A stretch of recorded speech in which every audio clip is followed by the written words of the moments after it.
క్రీస్తునందు ప్రియమైనటువంటి దేవుని సంగమ, ప్రతి ఒక్కరికి కూడా నా హృదయపూర్వకమైనటువంటి వందనాలు తెలియజేస్తూ ఉన్నాను. మరొకసారి ఈ రీతిగా మీ ముందుకు రావడానికి దేవుడిచ్చిన మహాకృపను బట్టి మీ అందరికీ మరొకసారి ప్రభునామంలో వందనాలు తెలియజేస్తూ ఉన్నాను. దేవునికి లెక్కలేని స్తోత్రాలు తెలియజేస్తూ ఉన్నాను. చక్కటి అవకాశాన్ని దేవుడు నాకు ఇచ్చినందుకు దేవునికి స్తోత్రాలు తెలియజేస్తూ ఉన్నాను. దేవునికి వేలాది స్తుతులు తెలియజేస్తూ ఉన్నాను. ప్రత్యేకంగా ఈ సమయంలో మరొకసారి నిన్నటి దినము దేవుడు మనతో మాట్లాడిన సందర్భాన్ని బట్టి కొన్ని విషయాలను మనం ధ్యానించాం. నిన్నటి దినము కొన్ని విషయాలను మనము దేవుని సన్నిధిలో మనం విన్నాం. దేవుని యొక్క చిత్తము మానవుని పట్ల ఏమై ఉన్నది అనే విషయాన్ని, సృష్టిని కలగజేయడానికి గల కారణము ఏంటి అనే విషయాన్ని నిన్నటి దినం మనం మాట్లాడుతూ వచ్చాం. దేవుడు సృష్టిని కలగజేయడానికి మానవుని సృష్టి మీద ఒక అధికారిగా, ఒక ఆధిపత్యము సృష్టి అంతటి మీద ఏలడానికి అని మనం విన్నాం. కాబట్టి ఆ తర్వాత చివరిలో మనం వింటే దేవుడు మనని అనాది కాలములోనే దేవుని యొక్క ప్రణాళిక ఏమై ఉన్నది అనే విషయాన్ని మనం వింటూ వచ్చినాం. దేవుడు చిరకాలము కూడా ఆయనతో మనం సహవాసం కలిగి, సత్ సంబంధము కలిగి, స్నేహబంధము కలిగి, చివరి వరకు కూడా దేవునితో కూడా దైవికమైనటువంటి బిడ్డలుగా మనం ఉండాలని దేవుడు ఇష్టపడ్డాడు. ప్రియులారా, అయితే మనము ఆది మానవుడు అవ్వ చేసినటువంటి ఆజ్ఞ అతిక్రమము, భార్యాభర్తలుగా ఆది మానవుని నుండి జరిగినటువంటి అతిక్రమ పాపము, ఆజ్ఞ అతిక్రమం పాపము. కాబట్టి ఆ రీతిని బట్టి శాశ్వత కాలం ఉండాలన్న దేవుని నియమాన్ని దాటి ఈ దినం మరొకసారి దానిలో నుండి రెండవ పార్టుగా, ఈ రెండవ సందేశంగా కొన్ని విషయాలను మీ ముందు ఉంచాలని ఇష్టపడతా ఉన్నాను.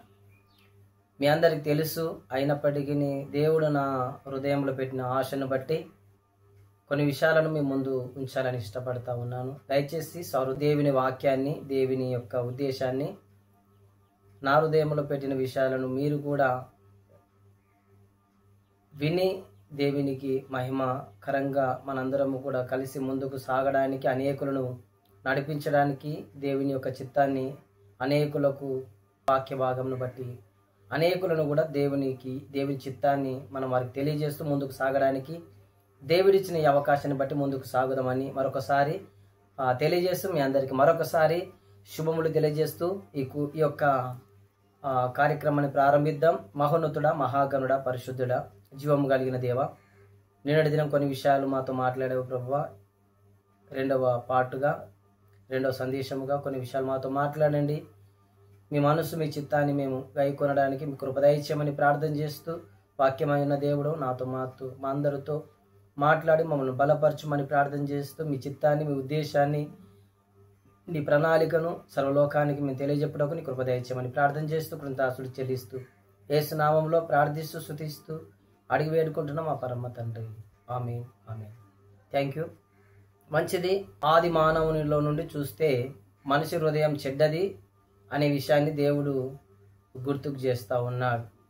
కాబట్టి పాపములో ఉన్నటువంటి మనిషి జీవితాన్ని తన చేతులారా తానే ఆది మానవునిలో నుండి తన జీవితాన్ని తానే పతనానికి గురి చేసుకున్నట్లుగా చూస్తూ ఉన్నాం. కాబట్టి దేవుడు జలప్రళయము చేత ఆదాము మొదలుకొని అనేకులకు కూడా మరణము, భూమి మీద ఉన్నటువంటి ప్రతి వారికి ఆ జలప్రళయము ద్వారా దేవుడు తుడిచివేయాలని ఇష్టపడ్డాడు. అదేవిధంగా దేవుడు ఆదికాండము 7వ అధ్యాయం 12వ వచనంలో చూస్తే జలప్రళయము, ప్రచండ వర్షము భూమి మీద కురిసింది అనే మాట ఆదికాండం 7వ అధ్యాయం 12వ వచనంలో చూస్తూ ఉన్నాం. ఆదికాండం 7వ అధ్యాయం 21వ వచనం 23వ వచనం వరకు మనం చూస్తే ఊపిరి ఉన్న ప్రతి మనిషి కూడా వర్షము భూమి మీద పడుతున్నప్పుడు 40 రోజులు 40 రాత్రి పగళ్ళు వర్షం పడుతున్నప్పుడు నోహావు కుటుంబస్తులు, రెండేసి ప్రతి జంతువులు, పక్షులు, కీటకాలు, పురుగులు సమస్తము ఆ ఓడలో దేవుని చిత్త ప్రకారంగా నోవాహు ఉంచినప్పుడు చక్కగా వారు ఓడలో ఉన్నారు, భద్రం చేయబడ్డారు. దేవుని చిత్త ప్రకారంగా అన్ని సమకూర్చుకున్నారు. ఆ తర్వాత భూమి మీద ఉన్నవారు దేవుని మాట వినక అలాగే పాపములో ఉన్న మనిషి యొక్క హృదయం పూర్వం నుండి బాల్యం నుండి చెడ్డది కనుక ఆ స్వభావంతో మనిషి ఉన్నాడు కాబట్టి జల ప్రళయము చేత హృదయము నొచ్చుకొని భూమిని తుడిచివేయడానికి ఇష్టపడి 40 రాత్రింపగలు వర్షం కురిపించినప్పుడు అందరూ కూడా ఆ 40 రాత్రింపగలు వర్షం కురిచినప్పుడు సర్వ లోకము అందరూ కూడా తుడిచివేయబడి చనిపోయినట్లుగా మనం చూస్తూ ఉన్నాం. అది 7వ అధ్యాయం 21, 23 వచనంలో మనం చూస్తా ఉన్నాం. 21 నుంచి 23 వరకు ఊపిరి ఉన్న ప్రతి వారు చనిపోయారు. అలాగే ఓడలో ఉన్నవారు మాత్రమే నోహవు కుటుంబము ప్రతేసి 2 భూమి మీద ఊపిరున్న ప్రతి జంతువు పురుగు పక్షి అట్లా అన్నింటిని కూడా దేవుడు చిత్త ప్రకారంగా ఓడలో ఉంచినట్లుగా మనం చూస్తూ ఉన్నాం ప్రియులారా. అలాగే 40 రోజులు రాత్రింపగలు వర్షం పడ్డది కదా. అప్పుడు వర్షం పడిన తర్వాత 150 రోజులు భూమి మీద ఆ నీళ్లు భూమి మీద నిలిచి ఉన్నాయి. నిలిచి ఉన్నప్పుడు 150 దినాల రోజులైన తర్వాత 150 దినాలు భూమి మీద నీరున్న తర్వాత దేవుడు గాలిని విసురగా ఆ నీటిని ఆయన తొలగించినట్లుగా మనం చూస్తూ ఉన్నాం. ఆ జలప్రళయాన్ని తొలగించినట్లుగా మనం చూస్తూ ఉన్నాం. ఆ తర్వాత మనం ఆలోచన చేస్తే మనిషి యొక్క జీవితం, మనిషి యొక్క ఉద్దేశం శాశ్వత కాలం ఉండాలా, దేవుని యొక్క చిత్త ప్రకారంగా మరణం లేని మనిషిగా ఉండాలన్న దేవుని నియమాన్ని దాటినటువంటి మనిషి జీవితము మొదలుకొని నోహవు కంటే కింద ఉన్న తరం వారందరూ కూడా తన వాటంతకు వారందరికి వారే ఆది మానవుల్లో నుండి మనిషి హృదయం పూర్వం నుండి పాపము చెడ్డది కాబట్టి ఆయుష్కాలము మొట్టమొదటిగా ఆదాము నుండి ప్రారంభమై 930 సంవత్సరాలు ఆదాము భూమి మీద బ్రతికాడు. శాశ్వత కాలం మరణం లేకుండా ఉండే మనిషి 930 సంవత్సరాలు ఆయుష్ను తనంతకు తాను కొని తెచ్చుకున్నట్లుగా కూడా మనం చూడవచ్చు. దేవుడు మహా గ్రేస్ గొప్ప కృపని ఇచ్చాడు. ఎందుకంటే 930 సంవత్సరాలు అయితే బ్రతకడానికి కృపనిచ్చాడు. ఆ తర్వాత మనం చూస్తే మరికొన్ని విషయాలను నేను మీ ముందు ఉంచాలని ఇష్టపడతా ఉన్నాను. మరణము లేని మనిషిని దేవుడు కోరుకున్నాడు, కానీ మరణాన్ని తెచ్చుకున్నాడు, పాపాన్ని తెచ్చుకున్నాడు. కాబట్టి ఆదాము యొక్క జీవిత కాలంలో బ్రతికిన దినములు సంవత్సరాలు 930 సంవత్సరాలు. ఆ తర్వాత ఆదాము యొక్క తర్వాత సంతానంలో నుండి మనం చూస్తే సేతు 912 సంవత్సరాలు, ఎనోసు 905 సంవత్సరాలు బ్రతికాడు భూమి మీద. కేయినాను 910 సంవత్సరాలు బ్రతికాడు. మహలేలీలు 895 సంవత్సరాలు బ్రతికాడు. ఎరేదు 960 సంవత్సరాలు బ్రతికాడు. ఆనోకు 365 సంవత్సరాలు భూమి మీద బ్రతికాడు. మెతుషెలం 969, అందరికంటే ఎక్కువగా బతికిన వ్యక్తి మెతుషెలం, ఎక్కువ సంవత్సరాలు ఆదాము మొదలుకొని చూస్తే. అలాగే లెమేకు 777 సంవత్సరాలు బతికాడు. నోహావు ఆదాము మొదలుకొని నోహావు వరకు చూస్తే నోహావు చివరిగా 950 సంవత్సరాలు జీవించినట్లుగా చూస్తాం. చాలా ఆయుష్కాలం కదా, ఎక్కువ సంవత్సరాలు కదా. దేవుని ప్రణాళిక అది కాదు. శాశ్వత కాలం మరణం లేకుండా ఉండాలనుకున్నాడు మనల్ని. ఆది మానవునితో సహా అందరినీ దేవుని సృష్టి, దేవుని యొక్క చిత్తము, దేవుని యొక్క ఉద్దేశము మానవుని పట్ల మరణము లేని వానిగా చేయాలనుకున్నాడు. కానీ తనంతటగా మొదటి ఆదాములో నుండి అవ్వలో నుండి సాతాను మాట విని అపజయం పొందుకొని మరణము పాపము సంతప్తమై ఆయుష్కాలము చూస్తే 930 సంవత్సరాలు ఆదాము మొదలుకొని నోవాహు వరకు చూస్తే 950 సంవత్సరాలు జీవించినట్లుగా చూస్తూ ఉన్నాం. మరి ఇంకా ముందుకు మనం చూడగలిగినట్లయితే ఆయుష్కాలం అలా తగ్గుతూ వచ్చిన తర్వాత దేవుడు వారికి ఇచ్చిన ఆయుష్ కాలాన్ని, సంవత్సరాలను వారు బ్రతికారు. ఆ తర్వాత మనం ముందుకు కొనసాగితే షేము వంశము నుండి తెరాహు వరకు మనం చూస్తే అప్పుడు షేము మొదలుకొని తెరాహు వరకు వారందరూ కూడా సంవత్సరాలు బ్రతుకుతూ వచ్చారు. ఆయుష్కాలము కొన్ని సంవత్సరాలు, కొన్ని వందల సంవత్సరాలు బ్రతుకుతూ వారి పూర్వీకుల వలె ఆదాము అలాగే ఎలాగైతే షేతు, ఎనోషు వారందరూ బ్రతికారో అలాగే వీరు కూడా నోహావు కుమారులు షేము మొదలుకొని వంశము నుండి తేరాహు వరకు చూస్తే తేరాహు యొక్క సంవత్సరాలు 205 సంవత్సరాలు. తేరాహు యొక్క ఆయుష్కాలము 205 సంవత్సరాలు. 900 నుండి 200 సంవత్సరాల వరకు ఆయుష్ మనం తగ్గడం చూస్తూ ఉన్నాం. ఆ తర్వాత ముందుకు తేరాహు నుండి మనం చూస్తే అబ్రహాము తేరాహు కుమారుడు అబ్రహాము కాబట్టి అబ్రహాము చూస్తే అబ్రహాము యొక్క ఆయుష్ కాలము 175 సంవత్సరాలు. అబ్రహాము ఆయుష్ కాలము బ్రతికిన సంవత్సరాలు 175 సంవత్సరాలు. అబ్రహాము ఆ రెఫరెన్స్ మనం చూస్తే ఆదికాండం 25:7-9 వచనాల వరకు మనం చూస్తాం. అలాగే ఇస్సాకు 180 సంవత్సరాలు బ్రతికినట్లుగా ఆదికాండం 35:28 వచనంలో మనం చూస్తాం. అలాగే యాకోబు మనం చూస్తే 147 సంవత్సరాలు భూమి మీద బ్రతికినట్లుగా 147 సంవత్సరాలు ఆదికాండము 47:28 వచనంలో మనం చూస్తా ఉన్నాం. యేషోబు చూస్తే 110 సంవత్సరాలు భూమి మీద బ్రతికాడు. ఆయుష్కాలం తగ్గుతుందండి. అసలు మరణము లేని మనిషిని దేవుడు చేయాలనుకున్నాడు, చేశాడు కూడా.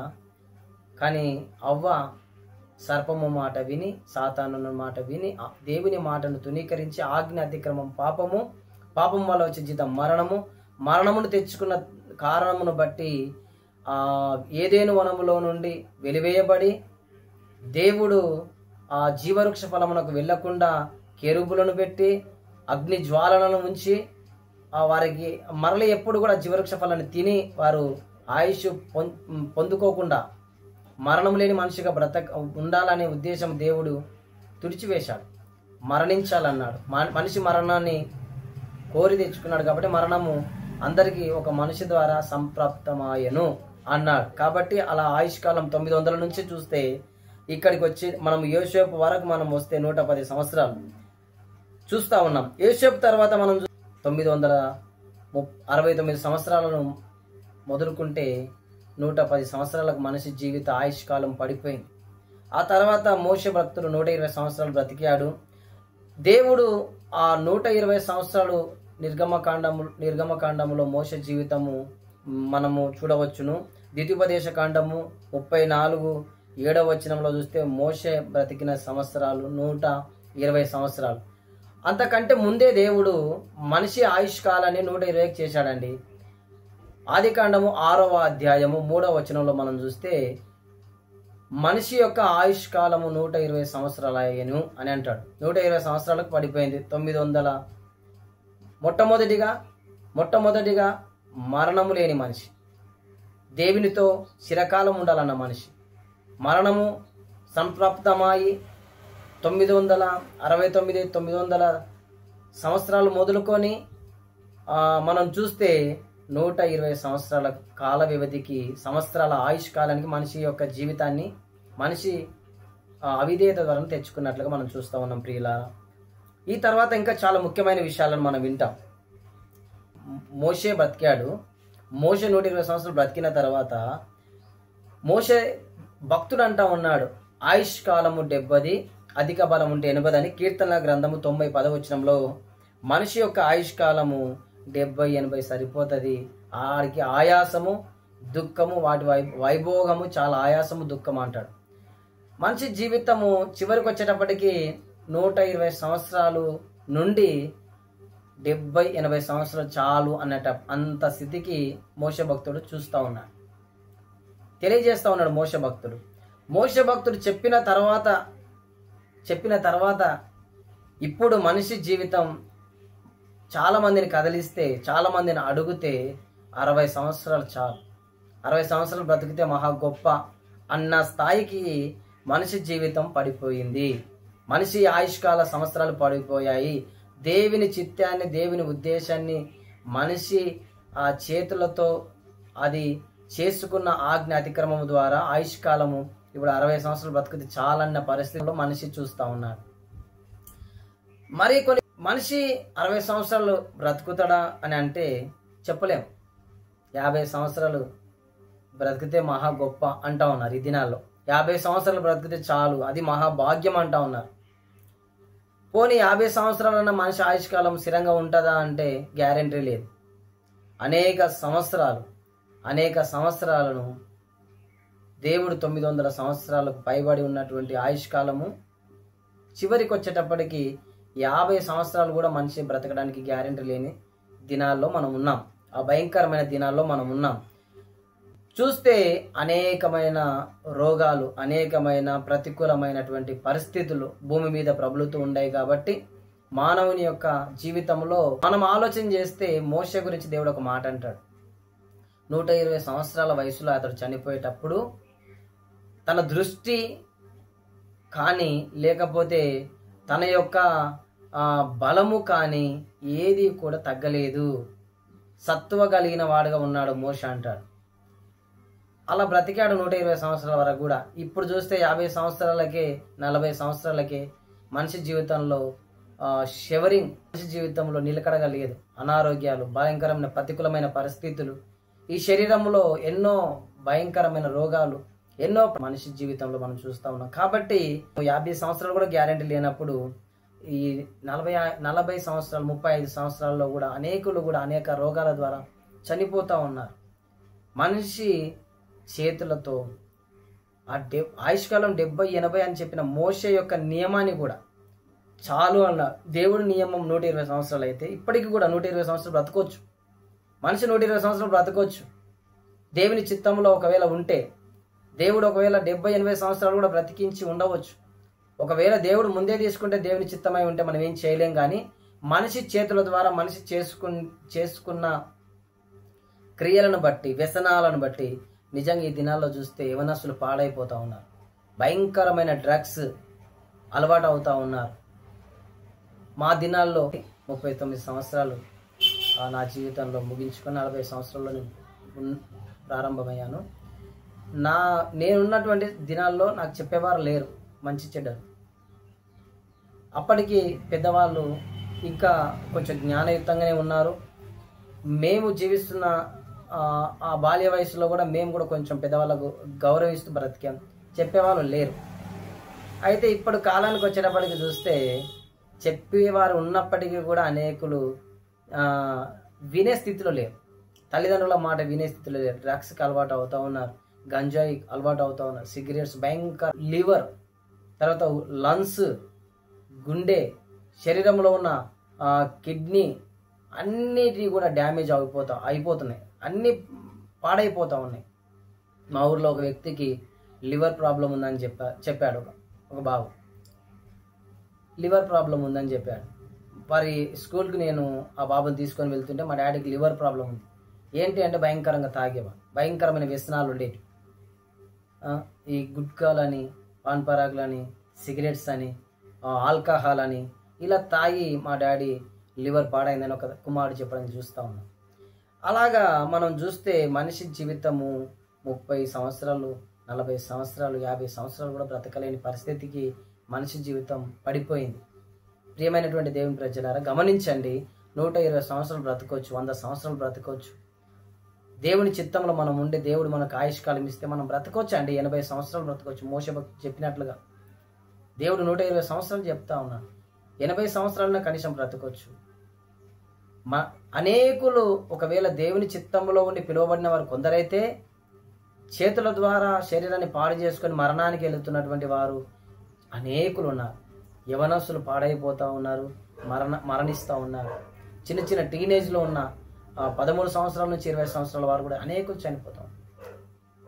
హై టెంపర్ లోకంలో సోషల్ మీడియాను ఆధారం చేసుకొని వారి జీవితాలను పాడు చేసుకుంటూ, సినిమాలను చూసి వారి జీవితాలను పాడు చేసుకుంటూ, భయంకరమైనటువంటి డ్రగ్స్, గంజాయి, భయంకరమైన ప్రతికూలమైన అలవాట్లకు, ఆల్కహాల్కు వాళ్ళు అలవాటై వారి జీవితాలను పాడు చేసుకుంటూ మరణాలు ఎక్కువ సంభవిస్తూ ఉన్నాయి. అనేక యాక్సిడెంట్లో యవనస్తులు, చిన్నపిల్లలు ఎక్కువ చనిపోతూ ఉన్నారు. 13 సంవత్సరాల నుంచి 20 సంవత్సరాల వయసు కలిగిన వారు ఆల్కహాల్ తీసుకొని చనిపోయేవారు ఎక్కువ సంఖ్యలో ఉన్నారు. కాబట్టి ఇది దేవుని యొక్క ప్రణాళిక కాదు, దేవుని యొక్క ఉద్దేశం కానే కాదు, దేవుని యొక్క చిత్తం అసలే కాదు. దేవుడు ఒకవేళ తల్లి గర్భంలో ఉండగానే కొందరిని పిలుస్తాడు. అది దేవుడు వారికి ఒకరోజు చిన్నపిల్లలు నా దగ్గర ఇలాంటి వారిది పరలోక రాజ్యం. ఒక కాల పరిమితి ఉంటుంది. చిన్నపిల్లలను ఒక కాల పరిమితి వరకు దేవుడు మనిషి బాల్యం నుండే మనిషి యొక్క హృదయం చెడ్డదన్నాడు. ఆ బాల్య దశ వరకు కూడా దేవుడు చూస్తూ ఉన్నాడు. ఆ బాల్య దశ దాటిన తర్వాత టీనేజ్కి వచ్చేటప్పటికి మనిషి చేతులారా మనిషే వారి జీవితాలను పాడు చేసుకుంటా ఉన్నారు. మరొక విషయం ఏదంటే, ఈ శాశ్వత కాలం మరణం లేని జీవితం మనం పోగొట్టుకున్నాం. దేవుడు ఇంకొక ఆప్షన్ ఇస్తా ఉన్నాడు. ఇంకొక ఆప్షన్ ఉంది. భూమి మీద మనిషి అయితే చనిపోవడం గ్యారంటీ, కానీ చనిపోవడం గ్యారంటీ, కానీ మనలో ఉన్న ఆత్మకు మరణము లేకుండా చేసుకోగలం. అది కేవలము మన యొక్క ప్రవర్తనను బట్టి ప్రభువైన యేసుక్రీస్తు దేవుడని మీ హృదయమందు విశ్వసించి నోటితో ఒప్పుకొని, ఎవరైతే యేసును అంగీకరించి యేసు యొక్క రక్షకుడు, ఏ నామములో రక్షణ లేదు, ఎవరైతే మనిషి నిమిత్తము ప్రాణం పెట్టగలిగిన వాడు, రక్తం కార్చగలిగిన వాడు భూమి మీద ఎవరైతే ఉన్నారంటే యేసుక్రీస్తు ప్రభువారు. ఆయన 2000 సంవత్సరాల క్రితమే ఈ భూమి మీదకి వచ్చి ఆయన సర్వలోక మానవారి కొరకు ఆయన రక్తాన్ని కార్చాడు. మొట్టమొదటిగా మనం పోగొట్టుకున్న ఆ గ్రేస్, మొట్టమొదటిగా మనం పోగొట్టుకున్న ఆ యొక్క దేవుని యొక్క చిత్తం మరలా దేవుడు మన యుద్ధకు మన జీవితంలో నువ్వు తీసుకురావాలని ఇష్టపడతా ఉన్నాడు. ప్రియమైన సంగమా, మరలా దేవుడు నిన్ను ఆయన యుద్ధ ఉంచుకోవాలని ఇష్టపడతా ఉన్నాడు. ఒకసారి శరీరాన్ని పోగొట్టుకున్నాం, ఆత్మ శరీరాన్ని దేవుడు భూమి మీదనే పరలోకాన్ని అనుభవించినట్టు చేయాలనుకున్నాడు. మనం అది పోగొట్టుకున్నాం. శాశ్వత కాలం దేవునితో ఉండాలని నియమాన్ని పోగొట్టుకున్నాం. శరీరానికి మరణం తెచ్చుకున్నాం. ఆజ్ఞాతిక్రమం పాపం ద్వారా శరీరానికి మరణం వచ్చింది. ఆ మరణము తర్వాత ఏం జరుగుతుందనే విషయాన్ని మనిషి ఆలోచన చేయలేకపోతా ఉన్నాడు. ఆ మరణము తర్వాత దేవుడు 2 మార్గాలు చూపిస్తా ఉన్నాడు. ప్రతి ఒక్క విశ్వాస పరిమాణ గ్రంథాలలో మనం చూస్తే, అన్ని మత గ్రంథాలలో కూడా మనం చూస్తే మోక్షమని, నరకమని మనం చూస్తూ ఉన్నాం. యమగుండమని, మోక్షమని మనం చూస్తూ ఉన్నాం. పరిశుద్ధ గ్రంథమైన బైబిల్లో కూడా మనం చూస్తే నరకం అని, పరలోకం అని మనం చూస్తూ ఉన్నాం. కాబట్టి ఈ మోక్షం, పరలోకము, నిత్య జీవము మనం వెళ్ళాలి అని అంటే, నిత్య జీవం పొందుకోవాలి అని అంటే, పరలోక రాజ్యం వెళ్ళాలి అంటే, ఈ శరీరము ఒకవేళ నీవు పాడు చేసుకొని భూమి మీద శరీరాన్ని నీవు చంపుకొని శరీర ప్రకారంగా జీవించి శరీరంలో నీవు కొంతకాలమే మరణించవచ్చు. కానీ దేవుని యొక్క చిత్త ప్రకారంగా నీవు జీవిస్తే, దేవుని ఆజ్ఞలు, దేవుని యొక్క కట్టడాలు, దేవుని యొక్క నియామకాలలో నీవు నిలవగలిగితే, దేవుని చిత్తాన్ని నీవు గుర్తించుకోగలిగితే, ఇంతకాలం జీవించిన జీవితం ఇంకా విడిచిపెట్టి ఇక మీదట యేసు క్రీస్తు యొక్క మాట ప్రకారంగా దేవుణ్ణి అంగీకరించి యేసు రక్తంలో కడగబడి ఆ దేవుని చిత్తాన్ని మనం జరిగిస్తే మనము ఈ 2వ మరణాన్ని తప్పించుకోగలుగుతాం. మొదటి మరణం మన జీవితంలో అలా ఆల్రెడీ మనం పొందుకున్నాం. 2వ మరణం ఆత్మకు రాకుండా మనం నిత్య నరకానికి వెళ్లకుండా నిత్య పరలోకానికి వెళ్ళడానికి మన చేతిలో దేవుడు ఇచ్చాడు. అది యేసుక్రీస్తు ద్వారా 2000 సంవత్సరాల క్రితం దేవుడు ఈ లోకానికి వచ్చి సర్వమానవారి పాపముల నిమిత్తమై, ఒకసారి దేవుడు భూమి మీద మనుషుల యొక్క పాపము బహు ఘోరమైనదిగా ఉన్నప్పుడు తుడిచివేయాలనుకున్నాడు. నోహవు కాలంలో మనం చూస్తే నోహవు నీతిమంతుడు కనిపించాడు. మిగతా వారందరినీ ఆయన చూసినప్పుడు చెడ్డగా కనిపించారు. హృదయం నొచ్చుకున్నాడు, మనస్తాపడ్డాడు, మనుషులను తుడిచివేయాలనుకున్నాడు, భూమిని తుడిచివేయాలి, భూమి మీద సమస్తాన్ని తుడిచివేయాలనుకున్నాడు, తుడిచివేశాడు. నోహవు తర్వాత మరలా దేవుడు ఒక వాగ్దానం చేశాడు. ఏదంటే, ఇంకా నేను ఎన్నటికీ నీ జల ప్రళయాన్ని రప్పించను, ఇంకా నేను ఎన్నటికీ నీ జంతువులను, భూమి మీద ఊపిరున్న ఏ దానిని కూడా నేను తుడిచివేయను, నా అంతటికి నేను తుడిచివేయను. అంత మాత్రమే కాదు, మనుషులను ఇంకా నేను ఎన్నటికీ నేను ఇలా నాశనము నేను చెయ్యను, జంతువులను కూడా నేను ఇలా నాశనము చేయను అని దేవుడు తెలియజేస్తూ ఉన్నాడు ప్రియులారా. కాబట్టి మనము మన చేతులారా మన యొక్క ఆత్మ నిత్య పరలోకంలో క్రీస్తుతో కూడా ఉండాలంటే, దేవునితో కూడా ఉండాలంటే, ఈ దినం దేవుడు మా దేవుడు గొప్పవాడు, మా దేవుడు గొప్పవాడని మనం చెప్పుకోవాల్సిన అవసరం లేదు. దేవుడు ఎవరు దేవుడు అని మనం దేవుని మన ఆత్మలో మనము అనేక దినములు మనము దేవుని సన్నిధిలో మనం వేడుకుంటే, ఆ నిత్య నిజదేవుడు నిజరక్షకుడు ఎవరు అనేది ఆ దేవుడు నీతో మాట్లాడతాడు. దేవుడు మాట్లాడగలిగిన వాడు, వినగలిగిన వాడు, జవాబు ఇవ్వగలిగిన వాడు. ఒకవేళ దేవుడు ఈయననే దేవుడా అని మనం ఒకవేళ ఆలోచన కలిగి సందేహం కలిగితే, మనము దేవుడు ఎవరు అని మనము మనం ఆ దేవుణ్ణి అడగాలి.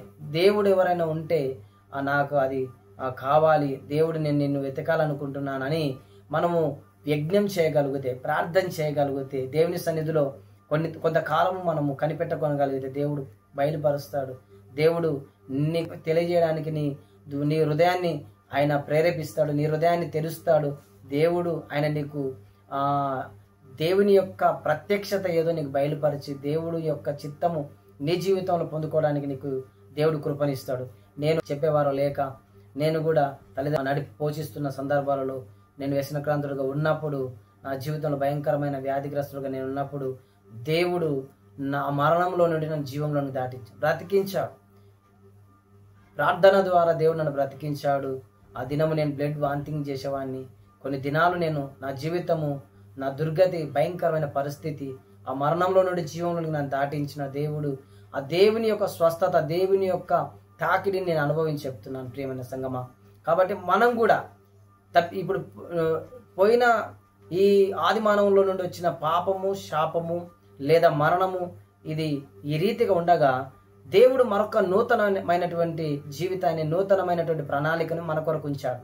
2000 సంవత్సరాల క్రితం యేసుక్రీస్తు ఈ లోకానికి వచ్చి క్రీస్తుతో కూడా నిత్యత్వంలో మనం ఉండాలంటే, పరలోక రాజ్యంలో మనం ఉండాలంటే, నిత్య నరకానికి వెళ్ళకూడదంటే దేవుని యొక్క చిత్తాన్ని మనం గ్రహికొని మనం జీవించవలసిన అవసరం ఎంతైనా ఉంది.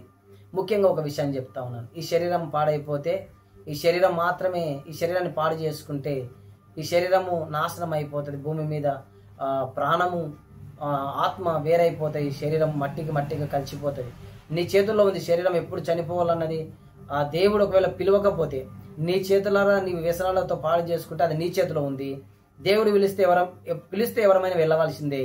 దేవుడు వెళ్ళేటప్పటికీ నీవు దేవుని యొక్క కనుగొనగలిగి, దేవుని వెతకగలిగి, దేవుని చిత్తాన్ని మనం తెలుసుకొనగలిగి ఉంటే, ఆ దేవుని అంగీకరించిన వ్యక్తిగా మనం ఉంటే పరలోక రాజ్యానికి వెళ్తాం. దేవుని అంగీకరించకుండా, దేవుని చిత్తాన్ని గైకొనకుండా ఈ రెండవ మరణాన్ని కూడా నువ్వు తప్పించుకోకపోతే, మనలాంటి లేకపోతే దేవుణ్ణి తెలుసుకోలేని అంత దౌర్భాగ్య స్థితి మరొకరికి ఉండదండి. మొదటి మరణం ఆది మానవుల్లో నుండి వచ్చింది. మరణం, శాపము, పాపం వచ్చింది.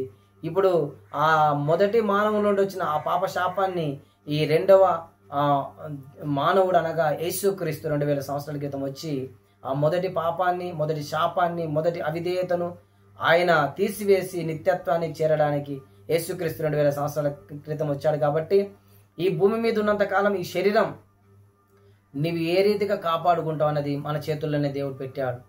అంత మాత్రమే కాదు, శరీరంలో ముఖ్యమైన దేవుని యొక్క ఆత్మ, జీవం ఉంది, జీవాత్మ ఉంది. ఆ జీవాత్మ నిత్యత్వంలో క్రీస్తుతో కూడా మనం ఉండాలి అంటే భూమి మీదనే దేవుని చిత్తాన్ని మనం కనుగొనాలని తెలియజేస్తూ ఈ కొద్ది మాటలు మన ఇంట్లో దేవుడు దీవించునుగాక. ముందున్న పాటలో ఇంకా విశ్లేషణగా ఇంకా కొన్ని విషయాలను మనం ముందుకు తెలుసుకోవడానికి దేవుని ప్రణాళికలో మనం ముందుకు సాగుదాం. దేవుడు మొదటి పాటలో మాట్లాడిన విషయాలలో నుండి చూస్తే రెండవ పాటలో దేవుడు మాట్లాడిన ఈ విషయాలను మనం ఆలోచన చేస్తే ఈ రెండవ పాటలో దేవుడు మరొక అవకాశాన్ని ఇస్తూ ఉన్నాడు. మొదటి మరణం తప్పించుకోలేకపోయాం, రెండవ మరణాన్ని తప్పించుకోవడానికి, ఆత్మకు మరణం లేకుండా భూమి మీద చేసుకోవడానికి, ఈ శరీరాన్ని కాపాడుకునే బాధ్యత మనదే.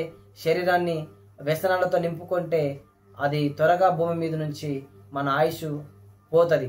930 సంవత్సరాలు ఆదాము భక్తునికి ఉంటే ఆ తర్వాత మనం చూసుకుంటూ వస్తే మెతుషేలం అందరికంటే ఎక్కువగా బతికాడు, 969 సంవత్సరాలు. ఆ తర్వాత చూస్తే చివరిగా మనం చూసుకుంటే 120 సంవత్సరాల ఆయుష్కాలం పడిపోయింది. ఆ 120 సంవత్సరాల నుండి ఇప్పుడు చూస్తే 80 సంవత్సరాలు. 80 సంవత్సరాలు కూడా భూమి మీద బ్రతకకుండా మన శరీరాలను మనం పాడు చేసుకుంటే దాని నుండి మనమే మరణానికి అప్పగించుకునే వారిగా మనం ఉన్నాం. కాబట్టి ఆ విషయంలో జాగ్రత్తగా ఉండాలి. వ్యసనాల నుండి మన శరీరాన్ని మనం కాపాడుకోవాలని ప్రేమతో తెలియజేస్తూ, ప్రాముఖ్యంగా ఈ శరీరం కంటే ముఖ్యమైనది ఆత్మ మనలో ఉంది. ఆత్మ నిత్యత్వంలో ఉండాలంటే యేసుక్రీస్తు దేవుడని మన హృదయంలో విశ్వసించి నోటితో ఒప్పుకొని మారు మనసు రక్షణ పొందవలసిన అవసరం ఉంది. 3వ పాటలో మనం ఆ వాక్యాన్ని వింటాం. కాబట్టి ఆ విధంగా మనం ముందుకు సాగాలని తెలియజేస్తూ ఈ వర్తమానాన్ని మన వీటిలో దేవుడు దీవించి ఆశీర్వదించును గాక. ప్రార్థన చేసుకుందాం. మహోన్నతుడా, మహాగణుడ, పరిశుద్ధుడ, జీవము కలిగిన మా తండ్రి, అయా మీ చిత్తం, మీ అనాది ప్రణాళిక, అయా ఇదిగో ఆది మానవుడు అయా మరణం లేని మానవుడిగా మీరు చూశారు. ఆ తర్వాత ఆ మొదటి మరణాన్ని తన చేతులతో తెచ్చుకున్నాడు. ఇంకా రెండవ మరణం ఉందని ఈ రెండవ పాటలో మీరు మాకు బయలుపరిచారు. ఆ రెండవ మరణం తప్పించుకోవాలి అని అంటే ఇదిగో మీ చిత్తాన్ని యేసుక్రీస్తు దేవుడని హృదయమందు విశ్వసించి అయా నోటితో ఒప్పుకొని అయా మేము మారు మనసు పొంది జీవించాలని, అయా క్రీస్తుని కనుగొనాలని, దేవుని కనుగొనాలని, దేవుడు భగవంతుడు ఎలా ఉంటాడో మేము ధ్యానించాలని, మేము ప్రార్థించాలని, మేము కనిపెట్టాలని, మేము వెతకాలని అయ్యా మీరు మాట్లాడుతూ వచ్చారయ్యా. ఇదిగో దేవుడు ఎవరు అనేది కూడా మేము తెలుసుకోవడానికి కూడా ఇదిగో ఓ దేవుడా నీవెవరు నాకు కనబడుము అని ప్రార్థించవలసిన అవసరత, వేడుకొనవలసిన అవసరత, మాట్లాడవలసిన అవసరత ఉందని సర్వమానవులతో మీరు తెలియజేస్తున్న ఈ మాటలను బట్టి స్తుతిస్తూ ఈ దినము మాకిచ్చిన ఈ వర్తమానం ద్వారా, ఈ సబ్జెక్ట్ ద్వారా మేమంతా దీవించబడినట్లుగా ఆయా నీ చిత్తాన్ని కొనసాగించే వారిగా చేయమని ప్రార్థన చేస్తూ కృతజ్ఞతాస్తులు చెల్లిస్తూ ఈ యొక్క రెండవ పాటలో విన్న ఈ సందేశం అందరికీ దీవెనకరంగా చేయమని కృతజ్ఞతాస్తులు చెల్లిస్తూ మీరు మాట్లాడినందుకే స్తోత్రములు చెల్లిస్తూ నజరేయుడైన యేసు నామములో ప్రార్థిస్తూ స్తుతిస్తూ అడుగుచున్న మా పరమ తండ్రి. ఆమేన్, ఆమేన్, ఆమేన్. అందరికీ వందనాలు. Praise the Lord. God bless you. Thank you.